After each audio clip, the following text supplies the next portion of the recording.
ಇವತ್ತು ಬೆಂಗಳೂರಿನ ಜಾಲಹಳ್ಳಿಯಲ್ಲಿರೋ ತೆರೆಸಾ ಶಾಲೆಗೆ ಮಕ್ಕಳ ಜೊತೆಗೆ ಪೋಷಕರು ಹೋಗಿದ್ರು. ಜೊತೆಗೆ ಪೊಲೀಸರು ಬಂದಿದ್ರು. ಆಡಳಿತ ಮಂಡಳಿಯವರಂತೂ ತಬ್ಬಿಬ್ಬಾಗಿದ್ರು. ಯಾಕಪ್ಪ ಅಂತೀರಾ? ನೀವೇ ನೋಡಿ.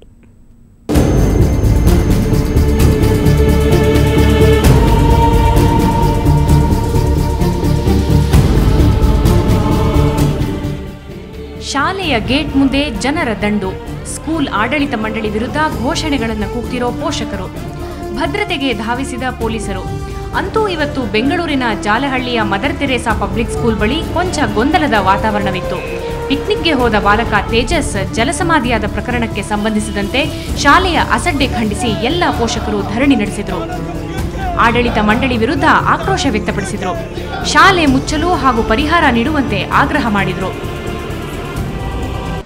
ಡೆಡ್ ಬಾಡಿ ತೊಗೊಂಡು ಬಂದು ಫಸ್ಟ್ ಏಡ್ ಏನು ಕೊಡ್ತಿಲ್ಲ, ಇಲ್ಲಿ ಬಂದು CBSE ಬಿಲ್ಡಿಂಗಲ್ಲಿ ಮಲಗಿಸಿದೆ ಅಂತೆ. ಆಮೇಲೆ ಪೇರೆಂಟ್ಸ್ ಇವರು ಹೋಗಿ ಕರ್ಕೊಂಡು ಬಂದ ಮೇಲೆ ಪ್ರೈವೇಟ್ ಹಾಸ್ಪಿಟಲ್ ಕರ್ಕೊಂಡೋಗಿ ಆಮೇಲೆ ನೆಲಮಂಗಲ ಹಾಸ್ಪಿಟಲ್ ಕರ್ಕೊಂಡು ಹೋಗಿದೆ ಅಂತ ಮೇಡಮ್.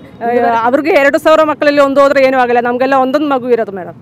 ಪೋಷಕರೆಲ್ಲ ಒಟ್ಟೊಟ್ಟಿಗೆ ಸೇರಿ ದಬಾಯಿಸುತ್ತಿದ್ದಂತೆ ಶಾಲಾ ನಿರ್ದೇಶಕಿ ತಬ್ಬಿಬ್ಬಾಗಿ ಹೋದರು. ಬಾಣದಂತೆ ಬರ್ತಿದ್ದ ಪ್ರಶ್ನೆಗಳಿಗೆ ಉತ್ತರಿಸಲಾಗದೆ ತಡಬಡಾಯಿಸಿದರು.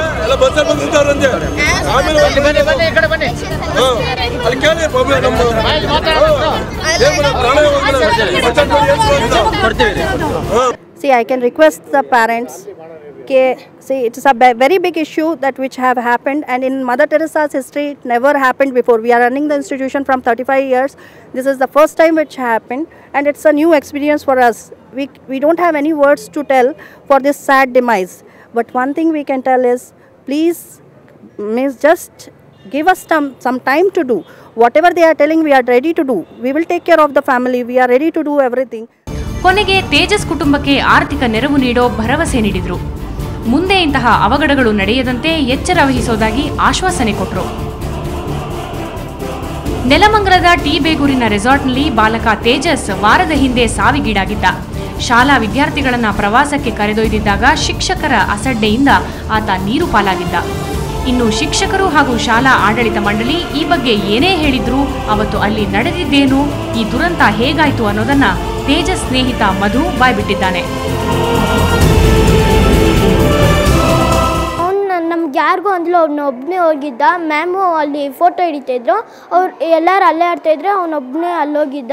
ಆಮೇಲೆ ನೋಡಿದ್ರೆ ನಮ್ಮ ಫ್ರೆಂಡ್ ಎಲ್ಲರ ಫೋಟೋನೂ ಹಿಡಿತಾರೆ. ಒಂದೆಡೆ ದುರಂತದ ನಂತರ ಮಕ್ಕಳನ್ನು ಪಿಕ್ನಿಕ್ಗೆ ಕರೆದೊಯ್ದಿದ್ದ ಶಿಕ್ಷಕರು ಪರಾರಿಯಾಗಿದ್ದಾರೆ. ಮತ್ತೊಂದೆಡೆ ಶಾಲೆಯ ಆಡಳಿತ ಮಂಡಳಿಗೆ ಪ್ರಾಣದ ಬೆಲೆ ಏನು ಅಂತ ಪೋಷಕರು ಅರಿವು ಮೂಡಿಸುವ ಪ್ರಯತ್ನ ಮಾಡ್ತಿದ್ದಾರೆ. ಯಾವುದು ಏನೇ ಆದರೂ ಶಿಕ್ಷಕರ ಅಸಡ್ಡೆಗೆ ಒಂದು ಮಗು ಬಲಿಯಾಗಿರೋದಂತೂ ದುರಂತವೇ ಸರಿ.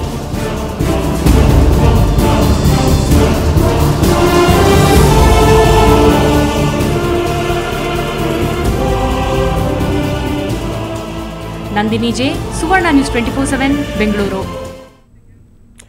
ಗಮನ ಬೇರೆಡೆಗೆ ಸೆಳೆದು 45 ಲಕ್ಷ ರೂಪಾಯಿ ಹಣ ದೋಚಿರುವ ಘಟನೆ ಬೆಂಗಳೂರಿನ ಜಯನಗರದಲ್ಲಿ ನಡೆದಿದೆ.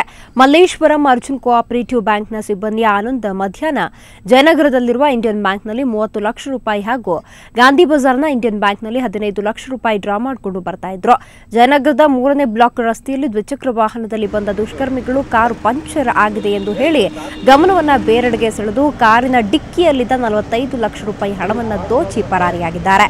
ಜಯನಗರ ಪೊಲೀಸರು ಕಾರು ಚಾಲಕ ಕೃಷ್ಣಯ್ಯ ಹಾಗೂ ಬ್ಯಾಂಕ್ ಸಿಬ್ಬಂದಿ ಆನಂದ್ ಇಬ್ಬರನ್ನ ವಶಕ್ಕೆ ತೆಗೆದುಕೊಂಡು ವಿಚಾರಣೆಯನ್ನ ನಡೆಸ್ತಾ ಇದ್ದಾರೆ.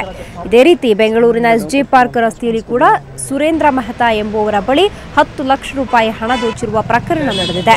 ಸಿಟಿ ಮಾರ್ಕೆಟ್ ಪೊಲೀಸರು ಪ್ರಕರಣ ದಾಖಲಿಸಿಕೊಂಡು ತನಿಖೆ ನಡೆಸುತ್ತಿದ್ದಾರೆ.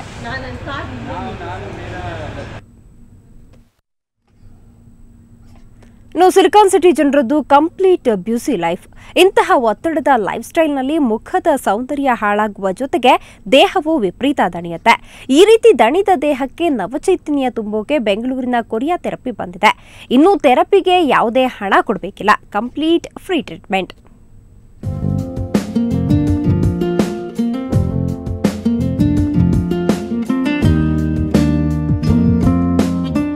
ಹೀಗೆ ಸಾಲು ಸಾಲಾಗಿ ಮಲಗಿರೋರನ್ನ ನೋಡಿ ಯಾವುದೋ ಆಸ್ಪತ್ರೆ ಅಂತ ತಪ್ಪು ತಿಳ್ಕೋಬೇಡಿ. ಇದು JP ನಗರದ ಮಿಗುನ್ ಸಿರಿ ಸೌಂದರ್ಯ ಹೆಲ್ತಿ ಲೈಫ್ ಸೆಂಟರ್. ಇವರೆಲ್ಲ ಸೌತ್ ಕೊರಿಯಾದ ವಿಶಿಷ್ಟ ಮಿಗುನ್ ಥೆರಪಿ ಚಿಕಿತ್ಸೆ ಪಡೆದಿದ್ದಾರೆ.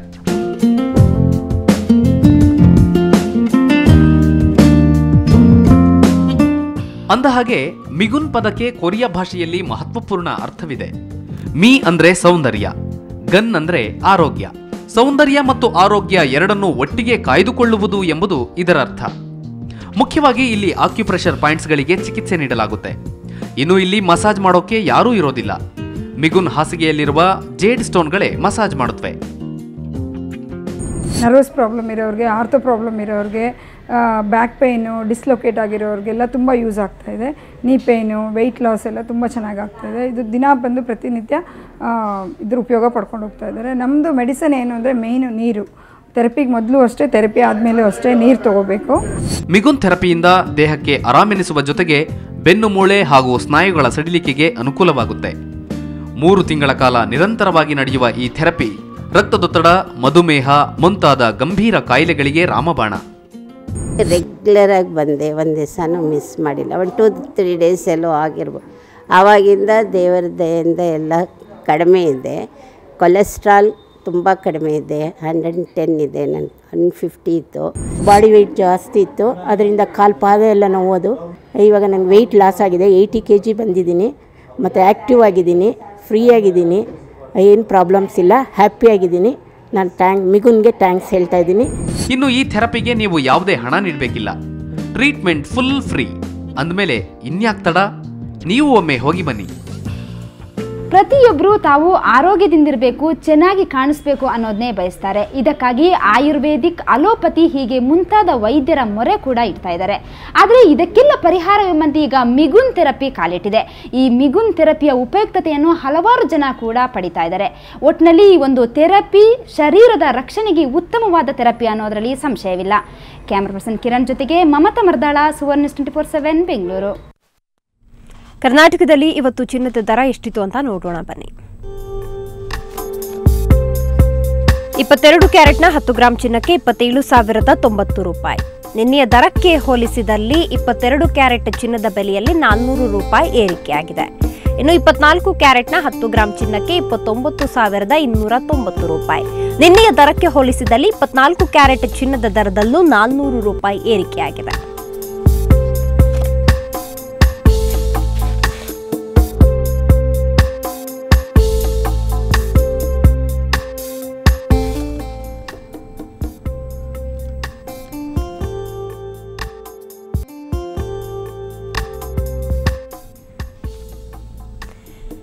ಕರ್ನಾಟಕದಲ್ಲಿನ ಚಿನ್ನದ ದರವನ್ನ ಈಗ ಮತ್ತೊಮ್ಮೆ ನೋಡೋಣ ಬನ್ನಿ. 22 ಕ್ಯಾರೆಟ್ನ 10 ಗ್ರಾಂ ಚಿನ್ನಕ್ಕೆ 27,090 ರೂಪಾಯಿ ಆಗಿರುತ್ತೆ. ನಿನ್ನೆಯ ದರಕ್ಕೆ ಹೋಲಿಸಿದಲ್ಲಿ 22 ಕ್ಯಾರೆಟ್ನ ಚಿನ್ನದ ಬೆಲೆಯಲ್ಲಿ 400 ರೂಪಾಯಿ ಏರಿಕೆಯಾಗಿದೆ. ಇನ್ನು 24 ಕ್ಯಾರೆಟ್ನ 10 ಗ್ರಾಂ ಚಿನ್ನಕ್ಕೆ 29,290 ರೂಪಾಯಿ. ನಿನ್ನೆಯ ದರಕ್ಕೆ ಹೋಲಿಸಿದಲ್ಲಿ 24 ಕ್ಯಾರೆಟ್ ಚಿನ್ನದ ದರದಲ್ಲೂ ಕೂಡ 400 ರೂಪಾಯಿ ಏರಿಕೆಯಾಗಿದೆ.